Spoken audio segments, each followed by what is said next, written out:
అతని యందు మరణానికి తగినది ఏ నేరం కనబడితే అప్పటికి 4 జడ్జిమెంట్లు అయిపోయినాయండి. అప్పటికి ఇంకో పై వచ్చిన మీరు చూడండి, ఏ రోజు దగ్గరికి వెళ్ళేసరికి ఒక జడ్జిమెంట్ అయిపోయిందండి. సుమారు 5 సార్లు ఏమని జడ్జిమెంట్ వచ్చింది చెప్పండి?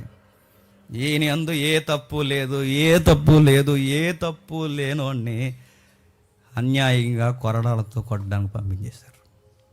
ఇప్పుడు చెప్పండి, ఎవడండి పిలాతు మంచోడు అన్నది? ఎవడండి సిలువ త్యాగంలో పిలాతుకి సంబంధం లేదన్నదే? ఎవడండి ఈ క్రైమ్ స్టోరీలో వాడు అక్యూజ్డ్ కాదన్నది? ఎవరు చెప్పండి? ఇది పిలాతుకి ఏ సంబంధం లేదని ఎలా అనగలరు? నువ్వు అనేక సార్లు యూదుల చట్టాలను ఎదిరించి నిలబడ్డావే, అప్పుడు నిలబడినప్పుడు ఇప్పుడు ఎందుకు నిలబడలేకపోయావు? అనేక సార్లు నీకు నచ్చిన జడ్జిమెంట్లు యూదులకు వ్యతిరేకంగా ఇచ్చావు, ఇప్పుడు ఎందుకు ఇవ్వలేకపోతున్నావు? మీ ఆవిడ చెప్పింది ఇంట్లో ఆ నీతిమంతుని జోలికి పోవద్దని. నీకు ఇన్ని తెలిసినా నువ్వెందుకు అప్పగించావు?